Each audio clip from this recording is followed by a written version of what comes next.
Hey,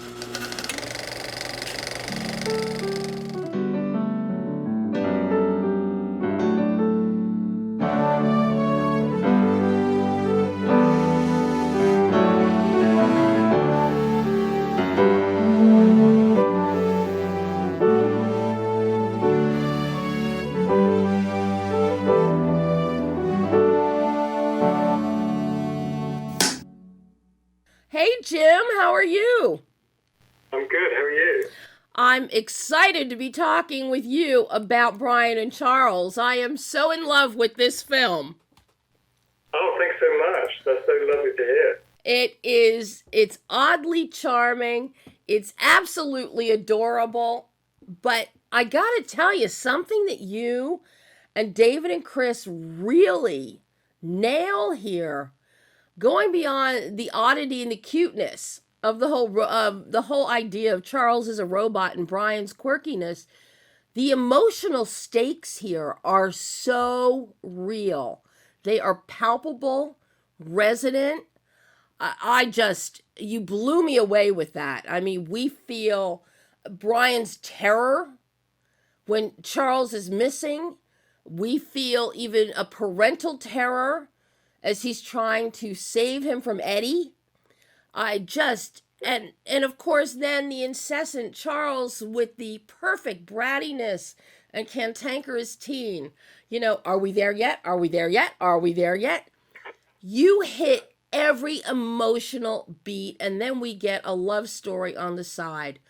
Jim, this is fabulous. Oh, thank you so much. Yeah, I mean, that's the fun challenge of this, really, is to, because we've got such a sort of insane and crazy looking kind of construction, to try and pull out as much emotion and as much engagement from an audience beyond the comedy it's just a fun thing to try and do. I mean, that's always what we wanted to do. I'm always interested in engaging people emotionally, but to do it with something like this is it's just how far can we push it? How much can we make people care about a washing machine with a mannequin's head stuck on top? Because it'll just be fun to see what an audience will react to that. You care about Charles the minute we meet him. You're intrigued by Brian the minute he appears on screen. And I have to say, I absolutely love the idea of the filming a documentary within this film. That really gives us a lovely way. So we're not just plopped down in the middle of this world and don't understand it. You give us a framework, a context with that. And I gotta say, kudos to you and your DP, to Murren, with shooting this, because since you're trying to keep us in that idea of a film within a film, the documentary is being shot, you've only got so many camera angles, you've only got so many ways you can go with a camera following Brian and Charles. And you hone in on that and you keep us focused. And I really appreciate that. Oh, yeah, thanks so much. I mean, yeah, to be honest, at first it felt like a sort of hindrance, but really once me and Maren just accepted that kind of this sort of, like you said, that kind of lack of coverage, it's actually kind of freeing in a way. You're well, we can only shoot from here. We can only do this. So if Brian is discovering this event right now, live, then there can only be one camera following him throughout the house sort of thing, or there can only be this. And then we think, okay, well, this bit the crew might know this is going to happen, so maybe there's a second camera. And all that sort of stuff was really fun to work out. And then there's the sort of beautiful cinematic shots of the countryside stuff that Maren did so beautifully. We're that's just kind of how we want to just elevate the documentary or the mockumentary even format, and sort of update it to sort of 2022. Yeah, the countryside shots are stunning. And my favorite, though, is at the hour 22 mark, when the sun is out, the skies are blue. It's the first time we have blue skies and sun. And Brian is giving Charles his surprise. And it's the skies have opened and are smiling down to give Charles what he has always wanted. And it is just giddy glee when you watch that scene. So as you watch Brian and Charles ecstatic and behaving like little kids, stomping their feet and cheering. You're doing the same thing watching it. But Murren's cinematography is a real standout. It's very metaphoric, and I'm sure shooting in Wales helped with gray skies and rain. Yeah, exactly. Yeah, that's why we chose Wales. We're like, it was between Wales and Scotland, really. Like anywhere that sort of sold that kind of the isolation. That's what we wanted to get from it. Was like, yeah, like you said, that it's a metaphor for Brian's kind of life, really. Yeah. It's like these sort of barren and lonely. But that shot you talk about specifically, that was actually a pickup day. Oh. So the reason it's sunny is because we shot it in April, not in December. Like it was, we never had that scene in the script originally, but when we had the edit, we're missing this moment, and like we're missing this feeling of it. Kind of like it suddenly felt like a rush at the end. We wanted to just settle and like see them once again, sat down, looking at camera. And it was just such a beautiful day. We're like, let's do it outside, and it just worked out beautifully. That is perfection. It is truly perfection. You know, how challenging was this in terms of, number one, finding that specific location, Brian's workshop, garage, his house, and then particularly navigating within that house? You've got low ceilings, you've got narrow corridors, and you have poor Charles, who is a former washing machine, and not that small and conducive to getting through these doorways and halls. Yeah, no, I mean, you've hit the nail on the head there. It was tricky. I mean, it was tricky at first finding the location. Me and my location manager, Julia, were like going up for months beforehand, up and down to Wales, sort of finding places that were fine but not great. And then I think it was quite close to production that we found that place, and it had this workshop like already there. It was like, I mean, Hannah, our production designer, did an amazing job with it, but really a lot of what you see on camera was already there. I mean, the invention shed she completely built, but the rest of it was, yeah, sort of like just building upon. But yeah, the big worry when we got into the house was we'd measured Charles and made sure that he would fit through, but it wasn't until the day of the shoot where we're like, is he actually going to fit through these tiny doorways, or have we got a problem? And luckily, you know, all the measurements were correct, and he just about slots through each tiny doorway. It's like it must have been like a train, because you've got cameraman, light, then you've got either Brian or Charles coming through next, like a little train trying to get through these archways, these doors. Yeah, exactly. Yeah, and I think like, you know, our DP, Myron, and our sort of first assistant camera were like worried about all these little bumps or like losses of focus and stuff like that if they knocked a doorway. But I was just like, no, it's fine. Like, you're a crew. Like, if you do that, that's just what would happen. So, like, I mean, if you want to avoid it. But like, don't stop the take because of it. Like, so I think a few of those little mistakes are in there in certain bits. But that's the beauty of it. I'm curious because you were on board with the boys for the short film, and of course, David has been doing Brian forever. And then Chris joined the bandwagon as Charles with radio and then live performance.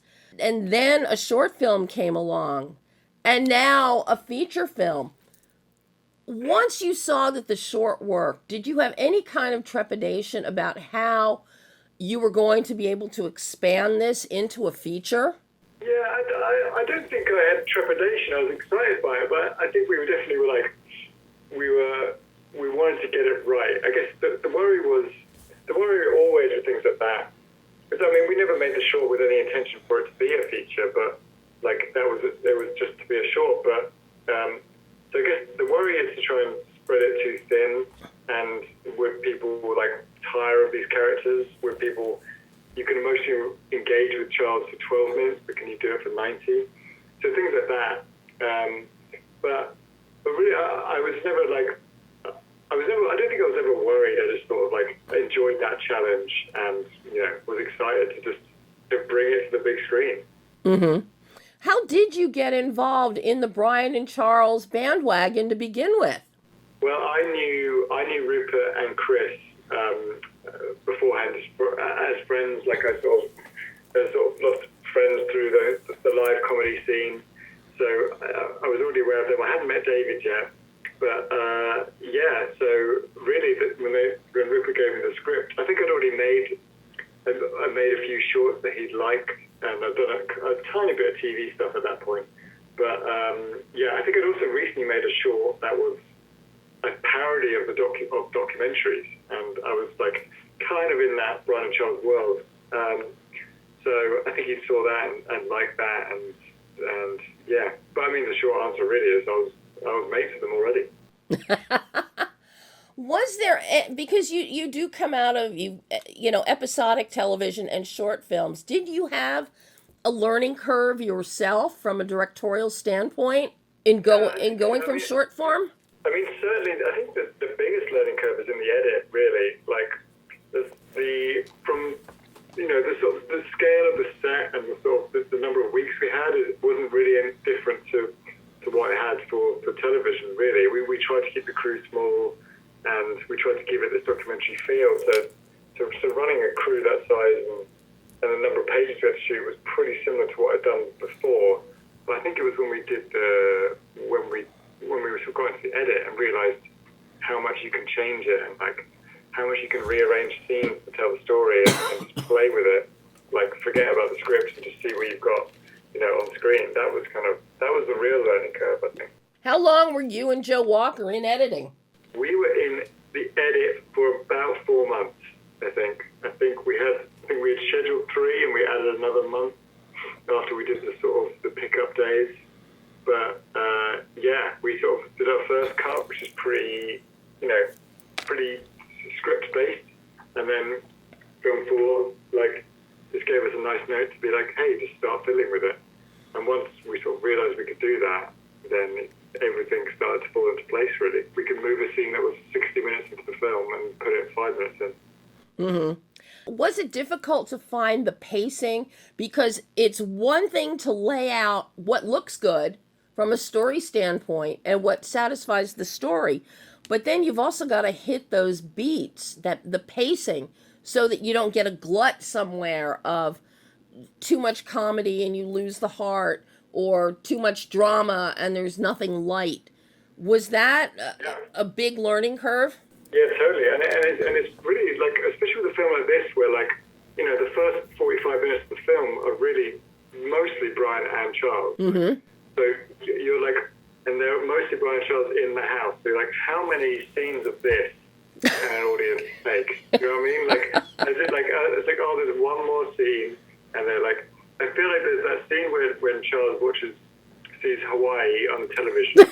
For me, that's the first moment where it's like, I think this is one scene too many, but luckily that's the scene where everything starts to change. So I think that's your limit before you start to sort of lose interest. Hawaii, that is a pivotal moment in the film as a whole. That is a very critical story beat. Absolutely. Yeah, it's the turning point of essentially the whole film. And we revisit Hawaii in several forms for the rest of the film. Yeah, exactly. Yeah, it was just all about positioning, where to put that, where to position it. And yeah, we cut a lot of scenes. We cut huge kind of important scenes that when we wrote the script we thought were vital. And then we realized that they were kind of defocusing the story a little bit. We had scenes with Hazel and her mum, just a solo scene, those sort of viewed from Brian's point of view outside the house, but they all kind of felt like a distraction from, the title of the film, Brian and Charles, so we sort of focused it a bit more. How challenging was it to get a supporting cast?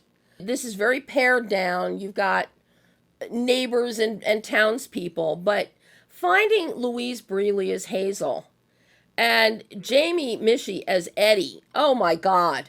Yeah. You really had to find somebody who the audience could accept and kind of hate. Yeah, exactly. And feel like they've lived in that town their entire lives. I mean, a lot of that's down to the great makeup and costume of our team as well, but to those, but when both those guys, when Jamie read Eddie, he was the first one who just sort of terrified us, and just felt he's Scottish, he did a Scottish accent originally, and then we made him do it in a Welsh accent for the film, but he just had this kind of lived in feel and felt like, I felt like he'd sort of been bullying Brian for 20 years sort of thing. We're like, well, that's the guy. And then Louise just embodied this sort of sweetness and kind of also we just had this similarity to Brian's kind of, beating herself down sort of thing that Brian would do. And just like, it's like, oh, and we did a chemistry read with her and Brian and David, and it just sort of like, it clicked immediately.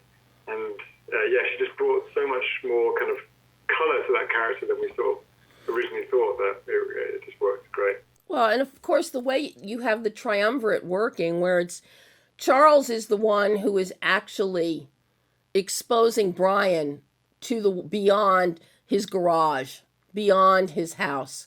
He's opening his eyes to the world and the whole possibility with Hazel. And it's just so charming to watch that. The lake scene is just so heartfelt. But going back to Eddie for a minute, you also had to cast a wife and those two obnoxious daughters. Yeah. Oh my God! Yeah, they're great. Laurie and Mary are amazing as the twins. They're like, I think they enjoyed that role so much. I think they specifically. I think we're just saying it's nice to play sort of, as a female actor, to play just some ugly characters, like to play like these kind of like sort of really. I mean, they kind of embody the. They're the most evil of all of them, even more than Eddie in a way. And I think they just reveled in that, and they were so good at it, and so funny as well. And then Nina, who plays Jamie's wife, was she's brilliant, such a good improviser. We're so sort of lucky to have her. Now that's a key word here, improvisation, Jim. How much improvisation was there in this film versus what was scripted? You know what? Not as much as you may think. I mean, definitely, every take we would do the script, and then as we got it, we would start to improvise more and do fully improvised takes. I mean, there are a few fully improvised scenes that have made it into the film.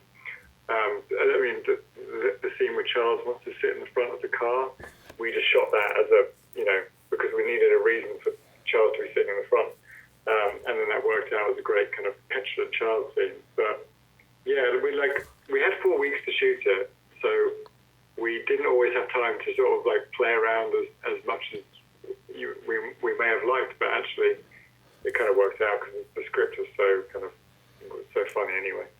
Did having Chris in costume as Charles, because of the cumbersome nature, did that slow you down at all? Yes. Yeah.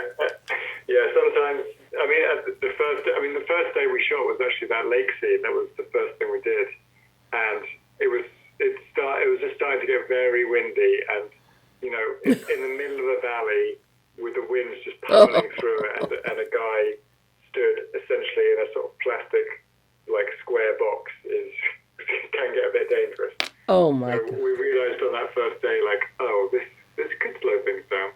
But like you said at the top, like, the way we covered this film, like shots-wise, was relatively simple. So we could always throw things out the window just to make sure we got our day. I've got one last question for you, Jim. The music in the film and the needle drops and that end credit score.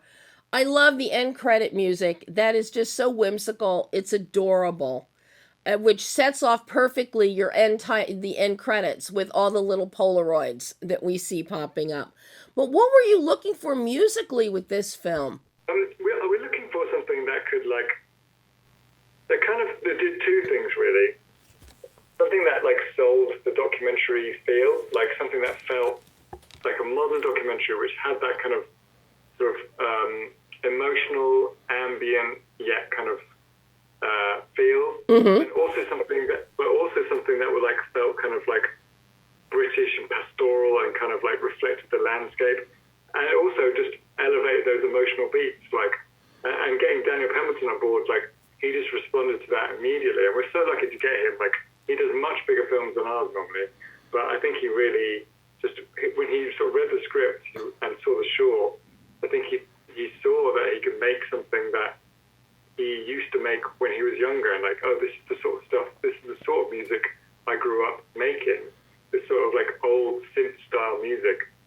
was just like immediately so on board with that.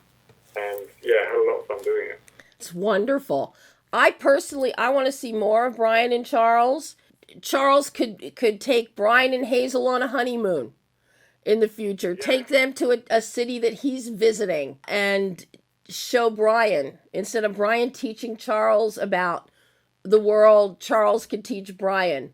I see so many ways you can go with Brian and Charles. Yeah, so do we. Well, we'll see how the film does first, and then maybe I'll be calling you again in 2 years. I would love it. Oh, Jim, thank you so much. This has been a joy getting to talk to you about this film, and I do hope we do it again in the future. Yeah, well, we'll see. Fingers crossed. Thanks, Jim. Thanks very much. Cheers.